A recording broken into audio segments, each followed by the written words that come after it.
Part 79, Gretchen. Wala man lang bang nakakita o kahit CCTV sa lugar na yon na po pwedeng makakapagturo kung saan nagpuntang sila rin? Tanong pa ni Gretchen. Marahang umiling si Demetrio. Gabi na nang mangyari ang aksidente at umuulan pa. Kahit may CCTV sa ibang bahagi ng kalsada, masyado yung low quality kaya hindi nakita ang plate number ng truck. Ang tanging alam lang namin pulang truck ang bumangga sa sasakyan namin. At ang mas malungkot pa, ayon sa forensic examination, di agad binawian ng buhay ang mga magulang ko. Nagising pa ito makalipas sa ilang minuto mula sa pagkakabangga sa kanila. Pero dahil nasa gilid ng bangin ng sasakyan nila at nayupay ang unahan, di na nakalabas pa ang mga magulang niya dahil parehong naiibit ang mga binti nito. Kung narescue lang sana sila ng mas maaga, may tsansa pang mabuhay ang mga magulang niya. Pero tumakas ang driver. Maybe it's because he really wanted to kill his parents? Who knows? Kaya't naubusan na lang ng dugo ang dalawa bago pa man may dumating na tulong sa kanila. Mabuti na lang at kalaunan, may sasakyang napadaan at siyang tumawag ng pulis. Pero huli ng lahat para sa mga magulang niya.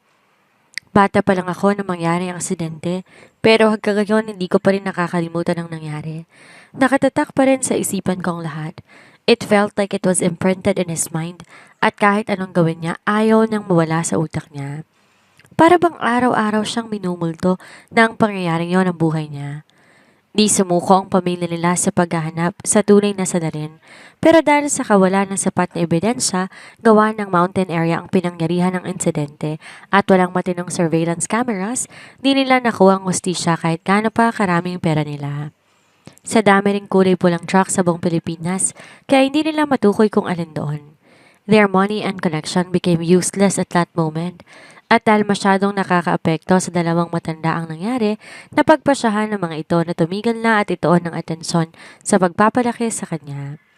Wala na rin naglakas loob na buksan pa ang topikong yon sa pamilya nila sa takot na baka ikasama ng kalusugan ng kanyang lola. Sumuko man sila pero siya hindi. Hanggang ngayon, patuloy pa rin niyang hinahanap ang driver na bumangga sa kanila sa lihim na paraan at kung sino mang makapagtuturo ng salarin at may harap sa kanya makakatanggap ng milyon bilang pabuya. Pero hanggang ngayon wala pa rin siyang nakukuhang impormasyon. 20 taon nang nakalipas at ang driver na nakabangga sa kanila ay tila naglaho lang na parang bula. Malalim ang boses ni Demetrio habang nagsasalita. Ramdam ni Gretchen ang intensidad ng bawat katagang binibitawan nito. Marahan din ang pagsasalita ng lalaki. Di man kaaya-aya ang kinuwento nito sa kanya, masaya siya at nagbukas to ng damdamin para sa kanya at tungkol pa sa mga magulang nito. Di man maayos ang relasyon nila pero masaya siya at nagkwento ng personal na bagay si Demetrio sa kanya. Iyon ang unang beses na may pinagsabihan si Demetrio na ibang tao sa nakaraan niya. Hindi niya alam ano ang meron kay Gretchen at komportable siyang sabihin sa babae ang bagay na yon. Para bang ayos lang na maging mahina kapag ito ang kasama niya. Tipid na nang umiti si Gretchen bago pinatong isa pa niyang palad sa kamay ni Demetrio na hawak niya. Kung hindi mo makalimutan ang nangyari, huwag mong pilitin ang sarili mo. Somehow masaya rin siguro mga magulang mo kasi lagi mo pa rin silang naaalala kahit matagal na silang nawala. Napatitig naman si Demetrio sa asawa niya. Kahit masalimuot ang pinagdaanan nito, nagagawa pa rin siya nitong damayan sa kalungkutan niya. At inaamin niyang nakakahawa ang ngiting nasa labi nito. What do I do without you, Gretchen? Malumanay niyang sambit. Napakurap-kurap naman si Gretchen. Hindi niya alam kung anong ibig sabihin ni Demetrio sa katagang binitawan nito, pero gayon pa man, nginitian niya pa rin ang lalaki. Okay na bang pakiramdam mo? Masuyo niyang tanong. Yeah, thanks to you, ani Demetrio, at napatingin sa kamay nilang magkakahawak. Muli siyang nagangat ng tingin at sinalubong ang mga mata ni Gretchen bago bumaba ang kanyang mga mata sa labi nito. He suddenly remembered what happened in the hospital hours ago. Agad nabalita ng saya ang lungkot na naramdaman niya kani-kanina lang dahil sa panaginip niya, and it's all because of this woman. Kaya naman sinunod niya kung anong laman ng isipan niya. Hinawakan niya ang batok nito at siniil ang babae na isang masuyong halik. Literal na nagulat si Gretchen sa ginawa ni Demetrio. Hindi siya nakagalaw at nanigas sa kanyang kinaupuan. Bakit bigla na lamang siya nito na hinalikan? Unti-unting gumalaw ang labi ni Demetrio. Nanunodyo ang tugunin niya ang halik na ginagawa nito sa kanya. Hindi niya alam kung siya ba talaga o dahil ba ito sa batang dinadala niya kaya masayang masaya ang puso niya. Pakiramdam niya sa sabog ang dibdib niya. Dahan-dahan siyang napapikit. Dinama ang halik na ginawa nito sa kanya kasabay ng marahan niyang pagtugon. Di niya mapigilang humalik pero sinubukan niya tugunin ang halik ni Demetrio sa paraang alam niya.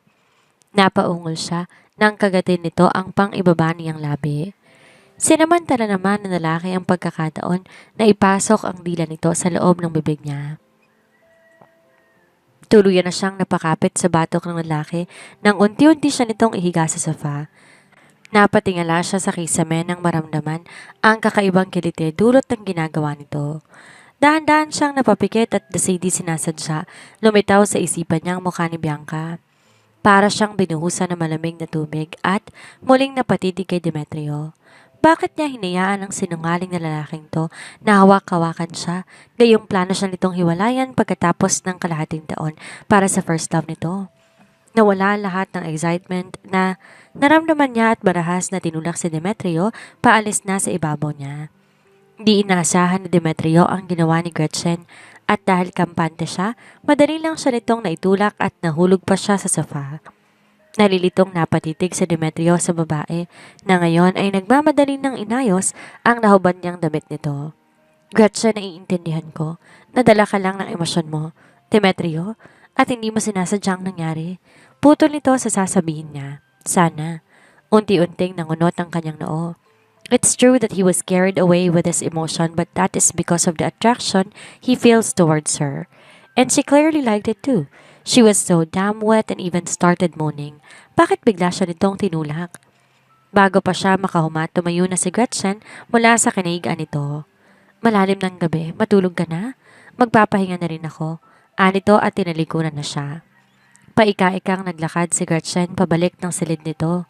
Nang mahimasmasan siya, agad siyang tumayo at hinabol si Gretchen, sabalit nang mapansin ito ang kanyang ginawa, tumakbo na ito at mabilis siyang pinagsarahan ng pinto na muntik pang tumama sa kanyang mukha. What the hell is going on?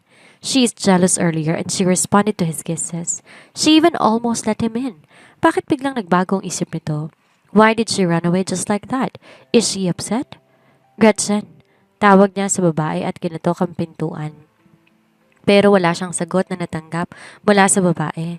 Gretchen, let's talk. Ani at muling kumatok pero wala pa rin. Ilang sandali pa siyang nanatili sa labas ng pinto nito bago dahan-dahang bumalik sa sofa at pabagsak na naupo. Napahilamos siya ng muka bago napatingin sa gitnang bahagi ng kanyang katawan. His thing is so damn alive. Marahas siyang napasandal sa sofa at napatingala sa kisame. What the hell is he going to do now? Gretchen seemed upset. Should he knock again? Pero baka makulitan na to sa kanya. Ilang minuto siyang nanatili sa ganung posisyon bago umayos ng upo. Maybe he did cross the line that he had set up kaya nagalit si Gretchen sa kanya. Nag-aalala siyang napatitig sa nakasarang pinto. Di naman tigusol hihingi ng divorce, diba? As if he will let her. Pero paano kung kasuhan siya ni Gretchen? But to make out has beautiful feelings, right? Isang malakas na buntong hininga ang pinakawalan niya at tumayo na. Imbes kulitin si Gretchen, naisipan niyang pumasok na sa kanyang silid.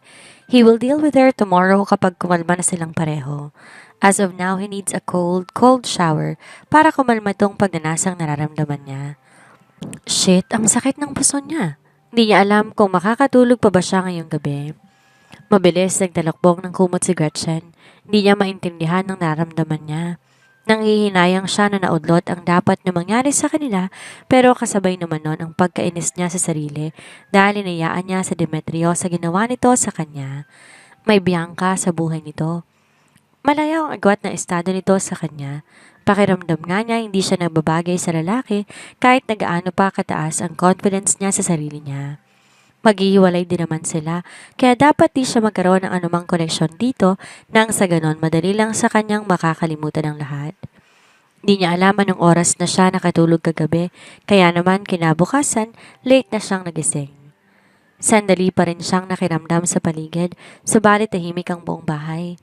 8:00 na rin ng umaga, kaya malamang wala na si Demetrio dahil maaga naman tong umaalis. Boss ba naman ang kumpanya? Malamang busy ito. Huminga siya ng malalim bago bumangon sa kama at naglinis ng sarili. Matapos makapagpalit ng pambahay, dahan-dahan siyang lumabas ng silid. Napatingin pa siya sa nakasarang pintuan ng silid ni Demetrio bago marahan na naglakad papuntang kusina. Pagkarating niya sa komedor, bahagya pa siyang nagulat nang may nakahanda ng pagkain. Ito ba ang nagluto? Of course, hindi. Ano ba namang alam nun sa kusina? Gayunman, nagpapasalamat pa rin siya at may pagkain na. Late na siyang nagising at nakaramdam na rin sila ng baby niya ng gutom. Akmang kukuha siya ng pinggan nang maramdaman niya parang may nakamasid sa kanya. Dahan-dahan siyang lumingon at halos mapatalon pa siya sa gulat na makita si Demetrio na nakatayo sa bungad ng kusina. Gaya niya, nakapambahay lamang ito. Ilang beses siyang napalunok at nag-iwas ng tingin. Wala pa namang salitang namumutawi sa labi nito pero pinapamulahan na siya ng pisngi. Di niya alam paano kikilos sa harapan nito pagkatapos ng nangyari kagabi. Mabuti't gising ka na, panimula ng lalaki. Tumikim siya at pilit pinakalma ang sarili. Pasensya ka na at natagalan ako ng gising. Di ako agad nakatulog kagabi. Kahit sa nalaman niya, dapat magiging normal pa rin ang lahat. Pagluluto niya pa rin ang lalaki gaya na nakagawian niya at patay mali siya lang na hindi niya alam ang tunay na katauhan nito. Really? Pareho pala tayo. Di rin ako agad nakatulog kagabi. Nanlaki ang kanyang mga mata at marahas na napalingon kay Demetrio na ngayon ay dumulog na sa hapag. Sit down, Gretchen. Kumain muna tayo then we'll talk after a serious conversation to be exact. Anong pag-uusapan natin? Di niya napigilang itanong. Sit. Kumain muna tayo para makainom ka na ng gamot mo, ani Demetrio, at iminuwestra pa ang upuan sa tabi nito. Huminga siya ng malalim bago dumulog sa hapag, pero imbes na tumabi kay Demetrio, pinili niyang upuan malayo sa lalaki. Kinunutan naman siya nito ng noo. Isang pilit ng ngiti ang kanyang pinakawalan bago nagsalita. Mas komportable ako dito. Tumango si Demetrio. Akala niya magsisimula na tong kumain, pero ganoon na lamang ang gulat niya nang lumipat lamang pala ito ng pwesto, tumabi sa kanya. Anong ginagawa mo? Kunot noon niyang tanong. What do you think? At di niya inaasahan ng sunod itong ginawa. Nilagyan lang naman ito ng pagkain at ulam ang kanyang pinggan. Di naman ito dating gawain. Sa gulat niya parang nais niyang damahin ang noon nito kung may lagnat ba ito. Di niya maintindihan kung bakit nga ba. Bigla na lang nagbago ang pakikitungo ni Demetrio sa kanya. Eat, Gretchen. Lalamig ng pagkain. Kung tititigan mo lang yan. Kahit hindi pa siya lubos nakakahuma, pinilit niya na ang sarili na makakain. Parang bigla nga niyang nakalimutan na gutom pala siya. Buong agahan nila halos hindi siya komportable. Panay ang asikaso ni Demetrio sa kanya at kulang na lamang subuan siya nito. Wala naman sanang injury ang kanyang kamay. Ako na magliligpit ng pinagkainan natin. Presenta niya pero inilingan siya ni Demetrio. Ako na, magpahinga ka na. Kalalabas mo lang ng ospital? Kinagat niya ang pang-ibaba niyang labi at dahan-dahan nagtungo sa sala sa doon naupo. Ilang sandali pa sumunod din si Demetrio sa kanya at pumesto sa sofa na kaharap niya.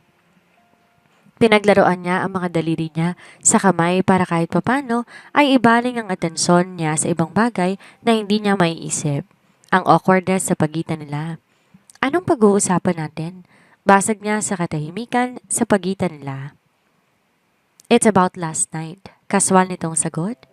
Dahan-dahang nagangat ng tingin si Gretchen kay Demetrio at nakitang titig na titig sa kanya ang lalaki. Sinabi ko naman sa iyo kagabi, di ba, na naiintindihan ko. Hindi na natin kailangan pang pag-usapan ng bagay na yan, Demetrio. Alam ko na hindi mo sinasadya ang ginawa mo at pinapatawad na kita, kaya kalimutan na natin ang nangyari. Kinakabahan niyang sambit.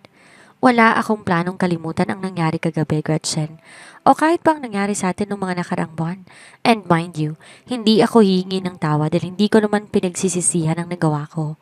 Nanlaki ang kanyang mga mata sa narinig kasabay ng pag-iinit ng kanyang pisngi. Ano bang pinagsasasabi mo? Ani at hilaw na natawa para kahit papano pag-aanin ng tensyong nararamdaman niya. Narinig mo ko, Gretchen.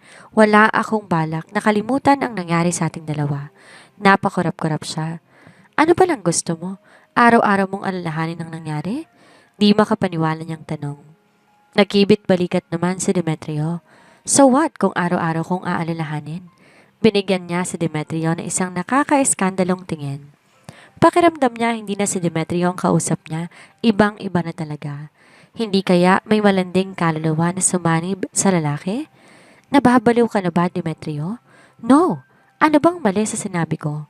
We are married. What happened was normal.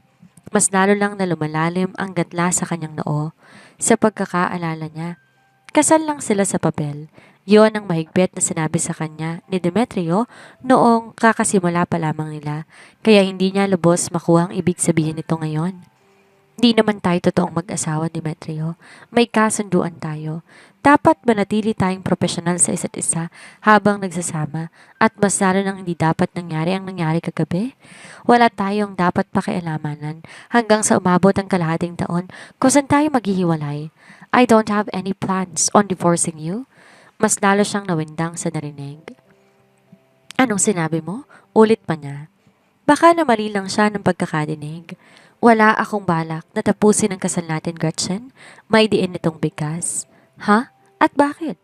Wala akong nakikitang rason para tapusin ang pagsasama natin. Kibit balikat nitong sagot. Pagak siyang natawa. Isang kabaliwan ang narinig niya ngayong umaga. Sabog ka ba, Demetrio? Di niya na napigilang itanong. Nangunot ang noon nito at mukhang di nakuha ang ibig niyang sabihin. Napahila mo siya ng mukha bago huminga ng malalim. Di sila po pwedeng magsama ng matagal dahil kapag nangyari yon malalaman ng lalaki ang sekreto niya at mas lalong mawawalan siya ng pag-asa na mapasa kanyang anak niya lalo na't nasa kay Demetrio lahat ng kapangyarihan para makuha ang custody ng bata. Napag-usapan na natin to bago tayo nagsimula, Demetrio. Kalahating taon lang. Bakit parang ayaw mong manatiling kasal sa akin? Are you planning on marrying someone else after divorcing me? Malamig na tanong ni Demetrio. Pakiramdam niya atat na atat si Gretchen sa divorce nila na ikinainis niya. Mas lalo nang naiimposiblihan si Gretchen kay Demetrio. Wala. Wala akong balak mag-asawa ulit at mas lalong wala akong balak na manatiling kasal sa'yo. May diin niyang bigkas. Kahit anong mangyari, kailangan makahanap siya ng paraan para makalayo dito. You are the one who suggested this marriage at hindi ako nagreklamo because at that time, you needed my help. Ngayon ako naman ang magdedesisyon. And my decision is, you will stay as my wife until the day we die.